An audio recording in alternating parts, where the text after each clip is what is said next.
I will advise. Yes, you can start now. Okay. So, as I said, we will just brush through this before I come up with questions to assist your um, level of knowledge and increase you better. So, the last topic was public finance.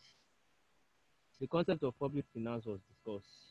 It was mentioned there, then and there, that public finance has an origin from economic theory and is one of the oldest part of it, oldest branch of economic theory. Then it was actually brought up as a concept of the state when the state or government was born. You know, in government, state and government are synonymous. So government as an institution of the state, all those things like that. So when state was actually born, that was when the public finance was necessitated. Let me put it that way. That's the right English to use. So it's based on social wants, not individual wants. Individual wants include food, clothing, and shelter. Basically, they are more than that, but basically they are these three. While social wants involve protection of society against external enemies, anti-social elements, business or such. Those are the things the government do. The government do. So, and that is what public finance is how to take care of. So, public finance came into existence mainly to satisfy social wants. I'll be fast because of time. Now, definitions. I only pick one of these three. I've sent this material before, but if you want it, I will later send it to you. Sir, if doubting, he defined it as being concerned with the income and expenditure of public authorities and with the adjustment of one to the other. So it has to do with public authorities, that is the government, how they spend, the income they receive, and how they spend it on the citizens. So and the adjustment therein too. So they went on to dwell more on scope of public finance, which involve public revenue is the first one. That is, the public revenue refers to the income of the government. Broadly, the income of the government can be divided into tax revenue and non-tax revenue. This part explains the types of taxes, the effect on taxes on the economy and the people, the advantages and disadvantages of taxes. Nafisa, are you still there? Nafisa? Yes, sir. So it also includes the study of the sources of non-tax revenue of the government. The second one is public expenditure. This part of public finance explains the objectives of public expenditure, that is why, what is the rationale behind spending that money. The classification of public expenditure, causes of increase in public expenditure, effect of spending money in different ways. So this is what explains that. This part also explains how the government can influence the production of goods and services through the instrument of public expenditure. Yes, a very good example is when they introduce subsidy in terms of petroleum products, PMS, in Nigeria. So the price at which you buy petrol will be influenced, it will be reduced compared to when there is no subsidy. And when government decides to tax a particular product too, that will actually affect how much that product will be sold. I hope we are together.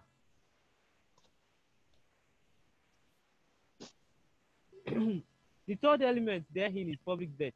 Yes, in order for the government to balance income and expenditure, they have to go an extra mile by having to borrow funds. So this part explains the classification of public debt. So when the government borrows from either internal source or external, that is within the country or outside, then they have incurred public debt. So burden of public debt and the causes responsible for growth of public debt in modern economies. It also explains why the government requires loans, debt management, and the methods used by the government for debt redemption. That is how they pay back the debt. Financial administration. This is a more practical part of public finance. Yes, it studies the procedures to be followed by the government in imposing taxes, collecting the taxes, spending the collected money, and getting the government income and expenditure audited by the competent authority. It also explains how the government adjusts the two sides of public finance to each other. That's financial administration. Yeah, this part has to do with the effects of public finance. This part of public finance takes us to the objectives of public finance, namely to maintain internal and external economic stability and to expedite the rate of economic growth. Government has to maintain the balance between stability and economic growth. Do you understand this part? Officer, Sir. do you understand that part? The difference between stability and public growth. No, sir. Hmm? No, sir. Sir, we're already through. Please stop it. Let me check. Now I can. You. Okay, Sandra. You are welcome. Unmute yourself. Sandra, unmute yourself and talk to us. Okay, Amina is here too. Amina, welcome. Why are you late? Amina, Yes, sir. why are you late? I was doing something, sir. Okay, you're welcome. So we want to quickly watch this before I have some vision I want to do for you. So we have done this topic before. We are just trying to recap. So public finance is defined as a study of income and expenditure of government. Naturally, the functions of public finance are similar to functions of the government. The functions of public finance have also grown, multiplied, and diversified over a long period. They can be presented as follows. So I'm just going to mention them as itemized there. I'm not going to entertain all this discussion about them at all because of that. So we have defense, we have maintenance of law and order, we have economic growth, we have mentioned that before. Reducing inequalities, let me quickly tell you about that. They reduce inequality by imposing progressive taxation policy. What do I mean? They decide to impose a system of taxation whereby the rich are taxed more than the poor. The rate of taxation increases as income increases. So that's progressive taxation. So that's that. With that, they will be able to reduce the inequality between the poor and the rich. Then reducing regional inequalities, yes, that has to do with how they transfer money. Like, do you know about excess code accounts in Nigeria? Hello. Hello. Sir? Are you aware of excess code accounts in Nigeria? No. Okay. Every month, or barely most of the months, yeah, when Nigeria engage in the exportation of crude oil in order to have foreign earnings, so the revenue they realize that from that, when they balance it up, the excess on that is usually shared between the federal government and the state government according to different percentages based on some quotas. I may not be able to want to dwell into that, but just know that. So reducing regional inequalities. So through that, they can be able to reduce the inequalities among Lagos State and Kogi State and Abuja and all that. So that's what they're talking about. Left. Sir, what's even the topic? You said? What's the topic about doing? Public finance. Public finance. We are just revising because this is the first class after our holiday. I'm trying to skip all this. I think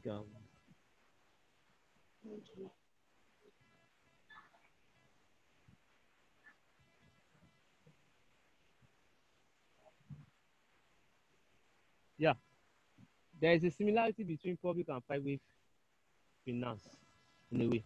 So the economic problem, both an individual and a community face the economic problem. That is what to produce, how to produce, for whom to produce, and all those things. Both the society as an individual have to arrange the wants in an order of importance and satisfy them. That is what scale of preference. An individual will first pay attention to acquiring food, clothing, and shelter. That's the difference now. The society under the leadership of government has to pay attention first to defense of the country, maintenance of law and order, and then go to satisfy the other wants in order of importance in that economy. So the aim of the government is to get maximum satisfaction to the community. Similarly, the aim of an individual is earning the income and spending it is to get maximum satisfaction for himself and his family members. The procedure to achieve the aim is different. With the objective of getting maximum satisfaction from the limited resources available, the government distributes its income on different items of expenditure in such a way that the marginal utility of money spent on different items to the community is equal. And it also follows the same procedure in distribution of its income. So the law of equimarginal utility enables both the government and the individual to obtain maximum satisfaction from the total amount of money spent. Are you aware of what equimarginal utility is all about? You have Yeah. done utility before. Oh, that's nice. Yes. So balancing income and expenditure is another aspect of it. The income and expenditure of an individual need not balance every month. Yes, there are times we have loan that we incurred in order to be able to satisfy our amount for a particular period. The same thing too, I mentioned public debt the other time too. That's what government is in order to balance its own budget as well. So since that the income and expenditure of government need not balance every year as well. Source of income. Wow, I was too fast. The government can depend upon taxation, borrowings, and creation of new money. Loan. In creation of new money in order to address the needs of the economy at a particular time. And it just depends upon salary, rent, interest, profit. You know, the reward for factors of production. You remember them. So those are the sources for an individual.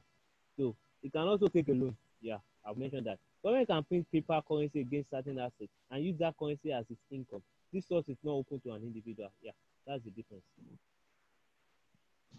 The government can take an internal loan from its own citizens. I've mentioned this before, or an external loan, that is loan from other states or citizens of from other states. Yes, and individual can take a loan from some other individuals, not the way the government will do.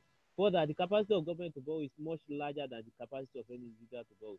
The last borrowing, Nigeria, the Senate just approved, is around how much? Who can tell me? Whoever knows it, I have a price for that person. It was just passed this week. So how much was How it? do you ask? The latest external borrowing by Nigeria that was just approved by the National Assembly. How much is it? You have 10 seconds. Hey. You will say it if you know it's me. So, no answer. Bye-bye. Go and find out. Now, balance income and expenditure. Government adjusts income as per the expenditure. Yeah. Individual adjusts expenditure as per the income. Government adjusts income as per the expenditure. That is, they look out for the expenditure first, not income. You can see what I'm talking about now, that they have to go on. In fact, this is the third time we will borrow this year from external source. This is the third time we'll be doing that. But if it's an individual, he will look at his income and cut his coat according to his clothes. So he will not want to spend beyond what he earns. But government usually try to balance up what he needs to spend through making sure that he has more income. That is actually preached through the borrowing process. Yeah, the government does not inquire about getting a proper price for his service. Yes, whether the cost of service is covered or not covered, the government goes on rendering the service to the citizens if they are necessary. That's the difference. So I know how much. Okay? I know how much. You know how much? No, I don't. You can 850 just million and billion. Imagine. You see the person that knows how much. 850 billion. Billion naira or dollar? Naira now. You're wrong. Yeah. Wait, sorry. 850. No. Yes, sir. It's 850 billion naira now. What was the last before this one? Okay. Oh, what about this one? $5.5 billion. It's not $5.5 billion. You're almost there. You're not getting Yes. Should I? Hey, that means Google is wrong. Yes. I said we have to go quick. You can see. You know, the funniest part is that last one, this one I'm talking about, you may not easily find it in Google because it has not been bought like that. It's just been approved by the National Assembly. Sorry. I feel it. Yes, let's move on. An individual is guided by market. He will produce a commodity or a service and render it to someone else only if the price received covers the cost of production. But government is not interested in all that. The last one that I'm going to talk about because of time. A society has a very long life. It is almost eternal. Therefore, the government can take a very long-term view of its finances. It may incur some expenditure at present, even though the returns may be reaped after a considerably long time. Are you aware of Sukuk that government just introduced last month? It was closed on the 2nd of June. Are you aware of it at all? Sukuk bond that government just introduced. They are not there again. No. They have gone away. Where are they? I'm not ready. Pharmacy, yeah. They are not aware. Yes, sir. Wow. Wait, how many of you are in commercial class? I'm an art student. You. Oh, yeah, how does it go?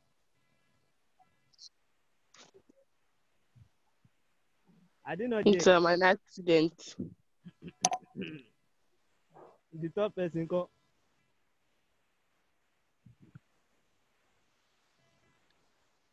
That one is not even participating. Anyway, if at all you will need to, your courses requires you to have an inclination to economics.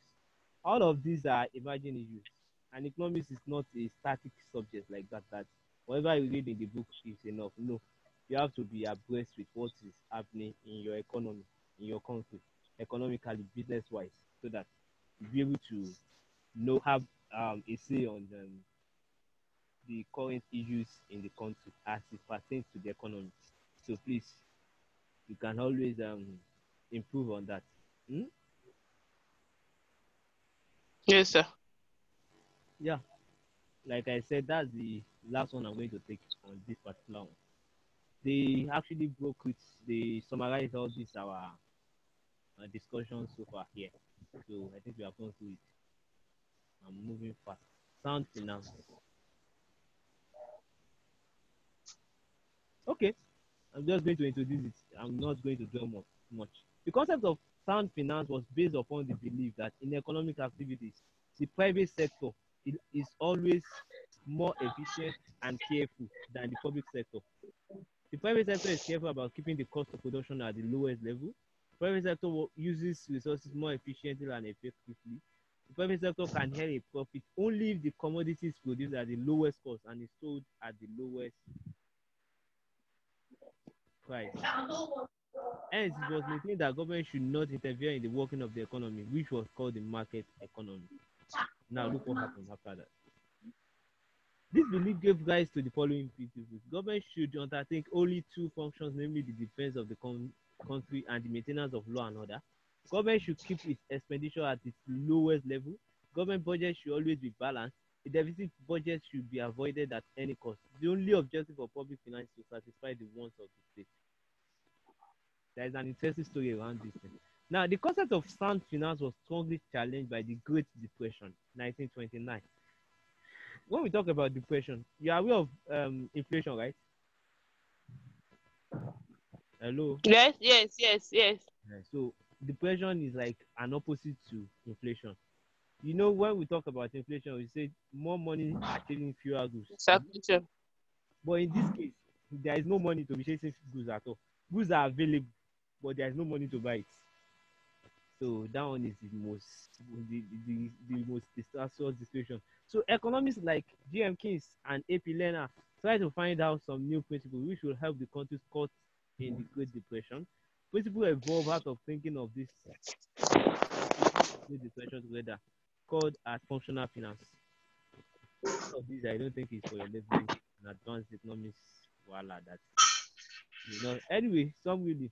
Functional finance gives rise to the following principles. During inflation, a surplus budget is recommended. Deficit budget is recommended during depression. That is, government is allowed to continue to borrow in order to stabilize the economy since there is no money in the economy at all. So government can continue to borrow in order to actually pump into the economy in order to stabilize it. So public finance has to discharge several responsibilities like developing infrastructure. You can get it now. So that's where infrastructure development comes up from. Setting up basic and heavy industries too. Government have industries in Nigeria before now, like in 70s and 80s.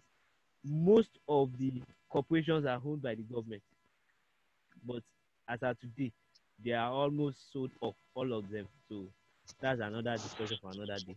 But finance can also be used for social purposes, such as removal of poverty. Yes, government engages in poverty alleviation programs every now and then, reducing inequality and reducing regional imbalance. So it was this functional finance that has actually helped the beyond it was before. So inequality exists in every. If this thing, please note, if this thing should go up, please log in back. We still have to finish our class. Log in back, and we come back. Hmm? Hello, are they there? Yes, sir. sir. Okay, thank you. So, to a certain level, inequalities are necessary because then it acts as an incentive for people to work harder. However, extreme inequalities are bad. All these ones are story. I don't need it. Yeah. You know, one of the two to reducing inequality is taxation, and I've mentioned it the other time. So I think I will send this material. You can read it up. Just trying to push through. You still have a long way to go.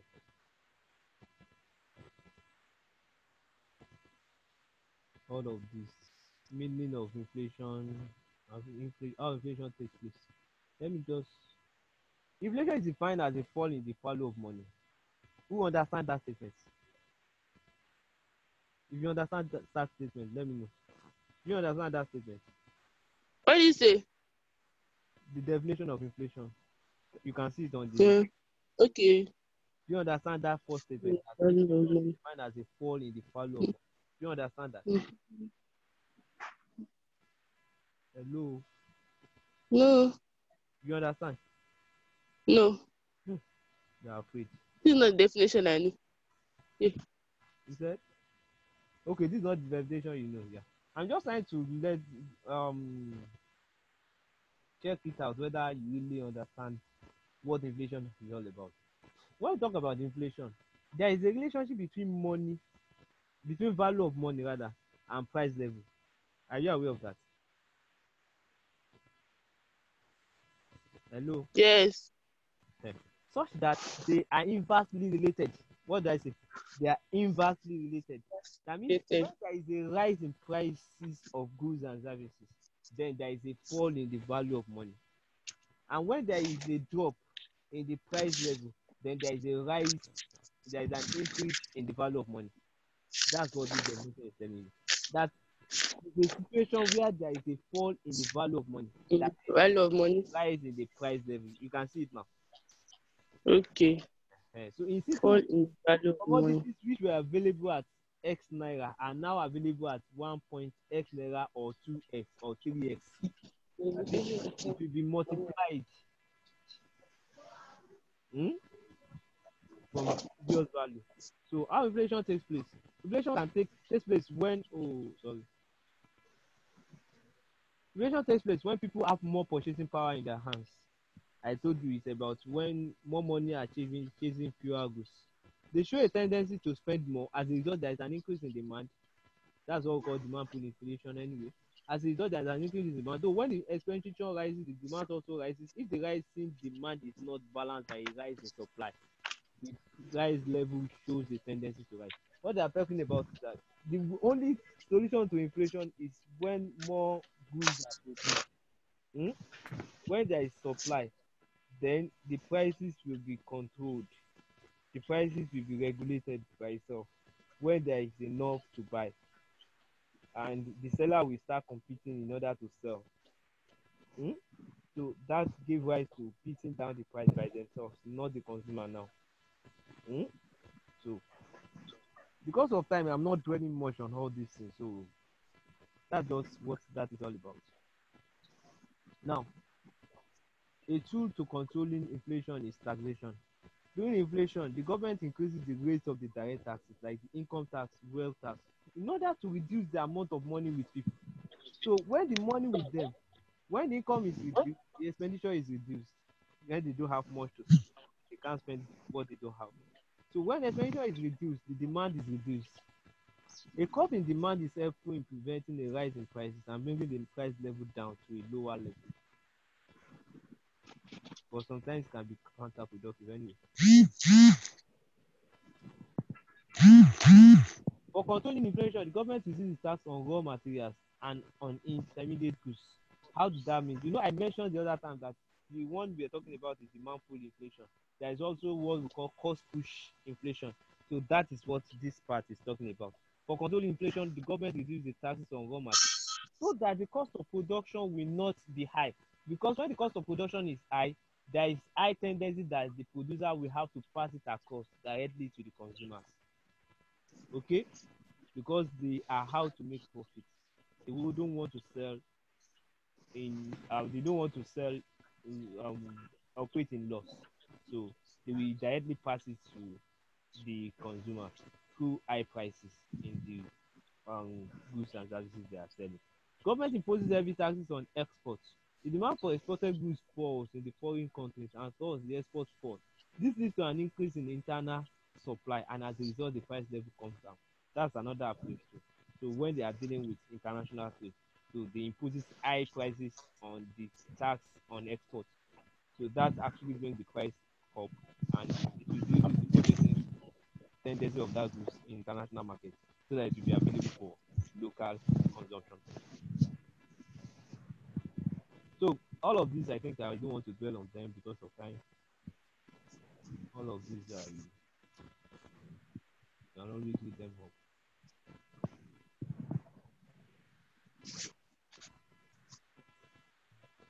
Is there any other thing that you want us to? Okay. Think.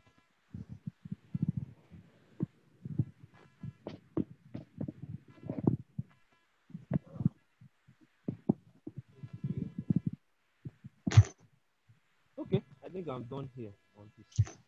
So let's quickly go through some questions. Are we together? Yes, sir. Yes, sir. Okay. I can recollect very well that we have tweeted in 10 minutes. Wow.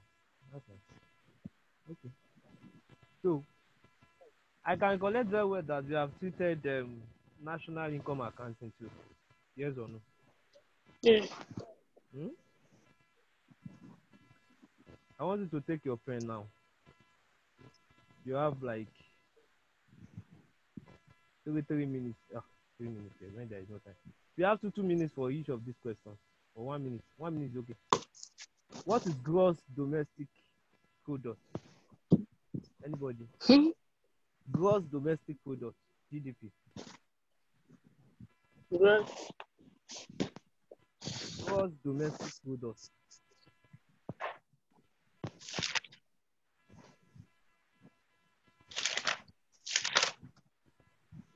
If you can type it to me privately, I will appreciate that better.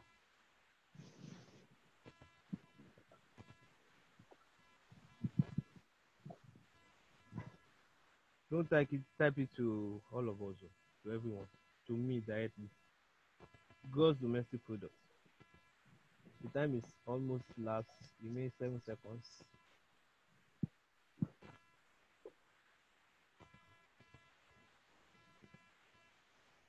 Okay, time up. Anybody?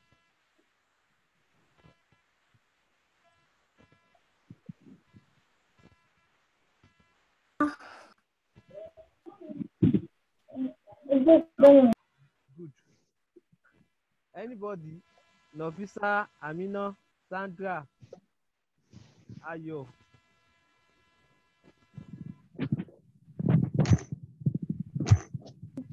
total value of goods and services produced in a produced in a country in a given year, sha. It's not sharp. It's in a given year. You are right now. Be confident about what you are saying. What is the sharp? You are right. The total value of goods and services produced locally in a country, either by the nationals of that country or foreigners. So far it is produced in that country. That is what we call in a given year. So that's the monetary value of all those goods. Is what we call gross domestic product. Secondly, gross national product.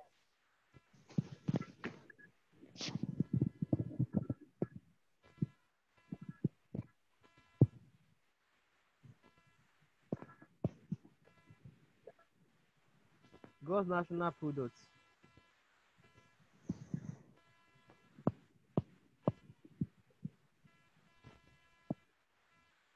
Sandra, you are not participating at all. Are you with us?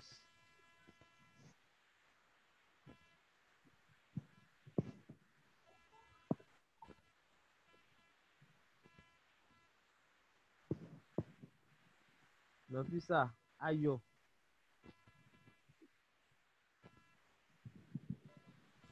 My understanding about God's national product, sir.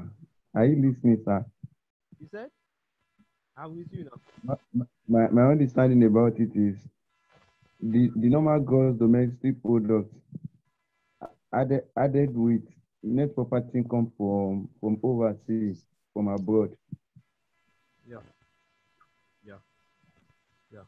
That's like a technical definition and expertise for itself.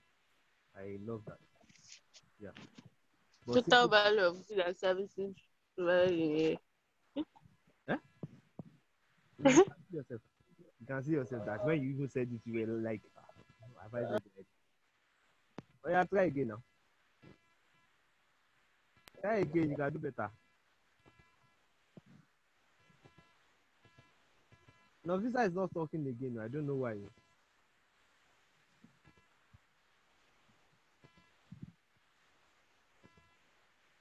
Okay, simply put, the way you have said it is the right way. In fact, is the best. But Is the value of goods and services that is produced in a country at a particular year? No. That's gross domestic. I don't know, but Is that not what he's asking? He said gross domestic product. Plus Net gross national product. Come from abroad now. That's yes. They asked now. About there is value of goods and services that is produced in a country at a particular period of time, including the net income from abroad. Okay. You are saying the same thing now. But another way to say it very simply is just saying that the monetary value of goods and services produced by nationals of a country, irrespective of wherever they are around the world in a particular year. So that means Nigerians that stay in Brazil, USA, Germany, any part of the world. So their income, their factor income, when they are added together across board, and the ones that are produced by Nigeria too. So when they are added together, we have gross national product. Okay. Now, what is cost of living? What is cost of living?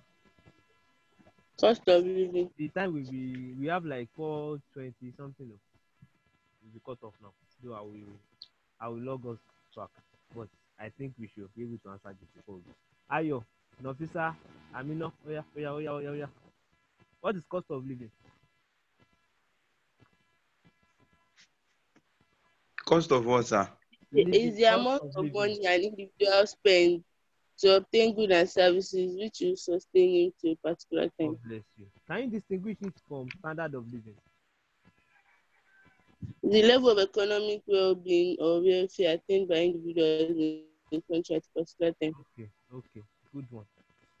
I want Ayo or that was Nafisa, right? Or Amino?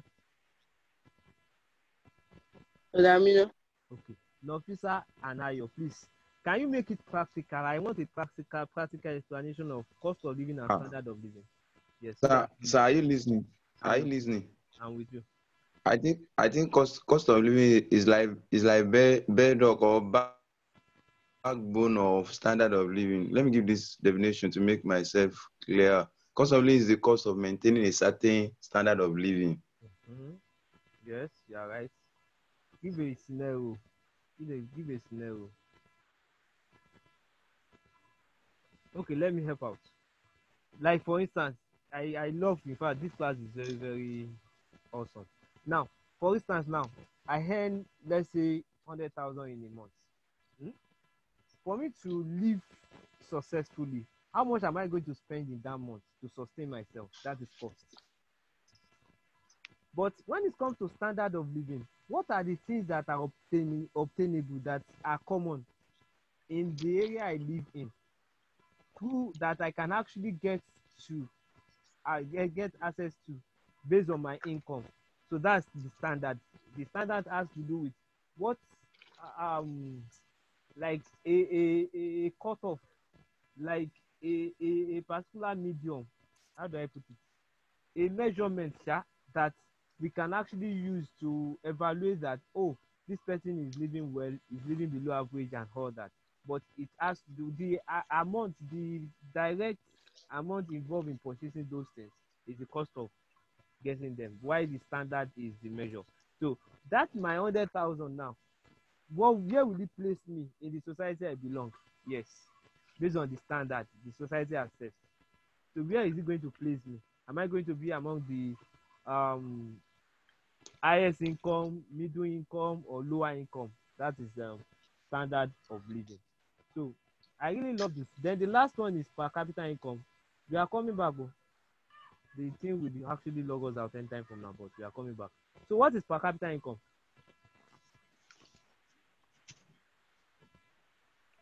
Per capita income can be defined as the income or amount of individuals in a given period of time, usually a year.